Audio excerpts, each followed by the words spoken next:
Welcome back, everyone, to the Bears Probably Please YouTube channel. Today it's Thursday, August 15th, and I'm back breaking down a few more plays for this Thursday slate of games in the MLB.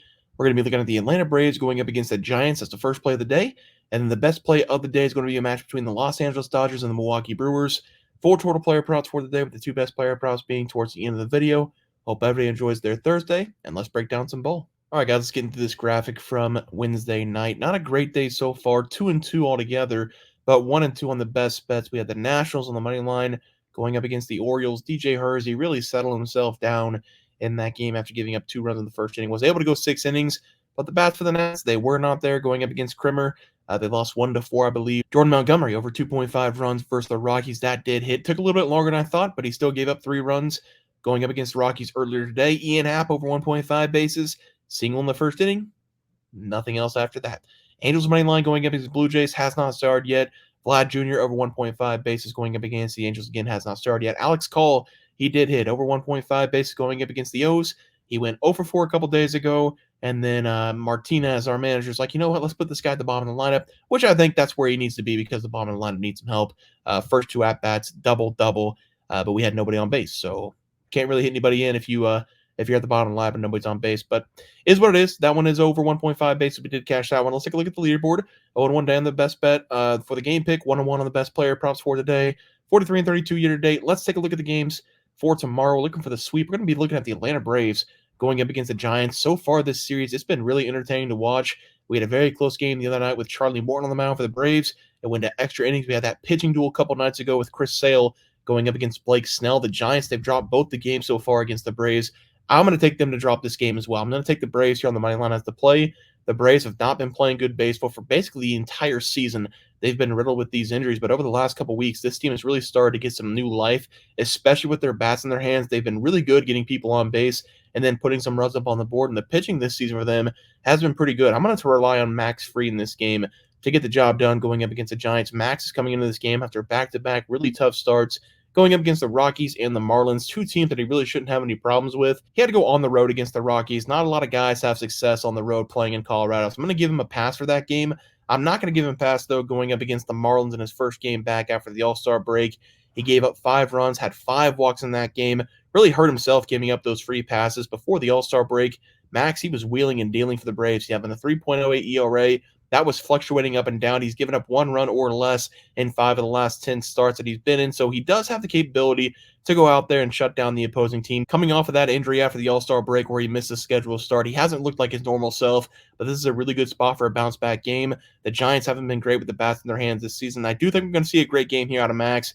On the other side is going to be Logan Webb for the Giants, and he has gone 3 consecutive games pitching extremely well, just giving up 2 runs over the last 3. He is still bringing in an ERA of 3.32 with a 1.25 whip, and I do think he's going to get beaten up a little bit in this game because, again, the Braves, they've been pretty good with the bats, and he's been going up against some pretty easy opponents over the last 3 games. He's faced off against the Tigers, the Nationals, and the Athletics over the last 3, and like I said before, the Braves, they've been really good over the last couple weeks. We also have Logan Webb giving up the most hits on the season of any starting pitcher. He has 156 hits given up on the year. Him and Patrick Corbin, they've been battling it out for that honor all season long, so I'm going to take the Braves in this one to string together some hits. I like them here on the money line as the play. For the player prop on the screen, we're going to take Marcell Ozuna to go over 1.5 base going against the Giants. Ozuna in that game that I watched every inning besides the 8th inning on because I was recording against Chris Sale and Blake still on the mound. He was the only guy for either side that could really get on base on the season so far for the Braves. He has 45 extra base hits now going up against right-handed pitching with 30 home runs, hitting 292 on this season. And I talked about it a little bit. Logan Webb, he does have a problem giving up too many hits whenever he's on the mound. I do think Marcell Ozuna was going to benefit in this game with Logan on the mound. I'm going to take him over 1.5 bases here as the play. Let's go over to the best play of the day. We're going to be looking at the Dodgers going up against the Milwaukee Brewers. The Dodgers going to go back to their new face in the organization, Jack Flaherty, back on the mound after being traded from the Tigers. The Milwaukee Brewers are going to go with Tobias Myers. I haven't seen him pitch a ton this season. We're going to start with his numbers. I am going to take the Dodgers though in this one on the first 5 -0.5. The numbers for Myers this season, they've actually been pretty good for the Brewers. He's coming in with a 2.79 ERA and 1.08 whip. And over the last several games, he's been locked in on the mound, giving up no more than 2 runs in 5 consecutive. He has been going up against some pretty easy opponents, including the Marlins, Cubs, Pirates, Nationals, and the Cincinnati Reds, but he still has really good outings in those games. You still have to go out there and pitch against these teams. Anything can happen. I do think we're going to see the Dodgers have a great day going up against him because we have Mookie Betts back in that lineup. He's hitting in the 2-hole now. That makes it seem so much harder for the opposing pitchers. This is now the best team in baseball with the first three batters. Ohtani, Betts, Freeman, then you have Teoscar Hernandez, Will Smith. This team is loaded with talent, and more times than not, you're not going to get yourself out of the first inning without allowing a run to the Dodgers. The one bad thing about Myers is he has struggled a little bit with his distance in these games. So if he does give up some runs, it's probably going to be early in the first 5 innings. I'll get Dodgers here to bounce on him early. And for the Dodgers, they're going to go to Jack Flaherty, who has a really good start for them in his first outing with the new team, going 6th inning against the A's, giving up no runs.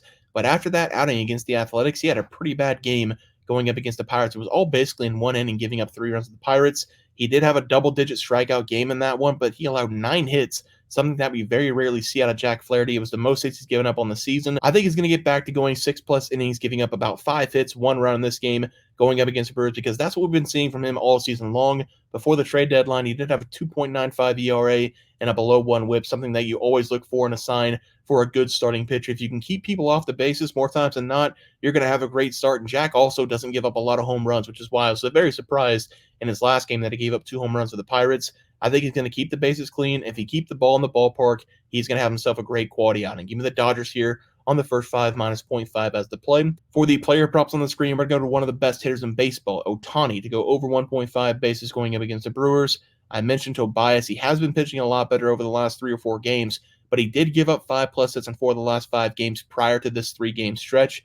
He is also coming into this game as a right-handed hitter, and that's going to be big trouble going up against a guy like Ohtani, because Ohtani on the season, just like Aaron Judge, he crushes right-handed pitching. Ohtani against the right side this year has a batting average of .308 with 21 doubles, 4 triples, and 29 home runs. That's 54 extra base hits in total. I like him to get a hold of one in this game. He has been showing off that power over the last week. I think he's in store for another home run for this game. Give me Ohtani over 1.5 bases as the play there. Let's go over to the best player props of the day. For the batting props today, we're going to be looking at the Orioles going up against the Boston Red Sox.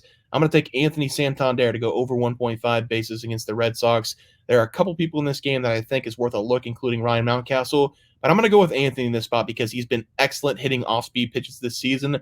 As a hitter, you see the fastball so many times that it's probably the easiest pitch to pick up. He doesn't hit that fastball very well this season, but he does have a lot of home runs going up against that pitch, and I would much rather him have really good numbers going up against the off-speed stuff in this game. If you take a look at the numbers for him going up against right-handed pitching on the season, he does have 43 extra bases with a .245 batting average, and going up against that off-speed stuff that we're going to see 40% of the time in this game, he's hitting .313 against that sweeper, .343 against that curveball. And Nick, over the last couple games, he finally settled himself back down in the last start going up against the Rangers, but he was still only able to go 4 innings, giving up 2 home runs in that game. If you take a look at the previous 2 starts before that one, going up against the Mariners and the Rockies, he gave up a total of 16 hits, 11 runs, and 4 home runs. He has now given up 3+ runs in 7 of the last 10 starts, including 6+ hits in 7 of the last 10 starts, bringing that ERA up to 4.44. He is really struggling coming into this game. He's lacking confidence on the mound. I'm going to take Anthony to get a hold of one in this one. Off-speed pitch for sure. Send one for a ride. Give me the over 1.5 bases as the play for the pitching prop tonight. We're going to go back to maybe the person I love the most in the MLB and hate the most in the MLB. The Washington Nationals as a whole this season have taken a little bit of part of my life, and that's okay. That's what I signed up for at the beginning of the season, but what I did not sign up for was all these rookies just taking over the starting rotation. I'm not too mad about it because I do think some of these guys are going to be pretty good in the system for a long time, but I'm going to be looking at Mitchell Parker today of the Nationals to go under 17.5 outs going up against the Phillies. As I'm recording right now, the Phillies are losing to the Marlins, and if they lost that game, I believe that would make 6 consecutive losses for them. This team is in a desperate need to find a bounce-back start, and they're going to get a very good chance going up against Mitchell Parker, even though that does hurt me to say. The numbers for Parker over the last couple of games, they have been a lot better going up against the Angels and the Brewers. He was finally able to make it past the 6+ inning mark going up against both of those teams, but I don't think he's going to be able to make it past the 6-inning mark in this game. The Phillies this season are now the second best team in baseball going up against left-handed pitching, and Mitchell Parker did go through a very bad mental downfall a couple weeks ago going up against the Brewers, Padres, and Diamondbacks in the middle of July. He was only able to go 8 2/3 innings in all those games combined, giving up 13 runs and 14 hits. Against the Brewers, he didn't even make it out of the first inning, and mainly that was due to him hurting himself, giving up way too many free passes. If he draws a lot of walks in this game, that is going to bring the pitch count up, and I do think he's going to draw at least 2 or 3 walks on this one because the Phillies, they've got a lot of guys that you really don't want to pitch to anyways. The Phillies are also one of the best teams in baseball going up against that fastball in the season, and we're going to see that over 50% of the time in this game out of Mitchell Parker. I love the Nationals, but in this spot, I don't think they stand a chance going up against a pissed-off Phillies team who hasn't got a win in a while. I'm going to take Mitchell Parker here to struggle. Under 17.5 outs as the play there. Let's go to the graphic recap. We're going to be looking at the Braves on the money line going up against the Giants. We have Marcell Ozuna over 1.5 bases in that game. Shohei Ohtani over 1.5 bases going up against the Brewers. Dodgers -0.5 in the first 5. Mitchell Parker under 17.5 outs, not going to make it to the 6th inning going up against the Phillies. And then Anthony Santander over 1.5 bases going up against Nick Pivetta and the Red Sox. Guys, it's going to do it for the MLB picks and props for Thursday, August 15th slated games. If you guys enjoyed the content, please sure to drop a like on this video and subscribe to the channel below. See you guys next video, and thanks for watching.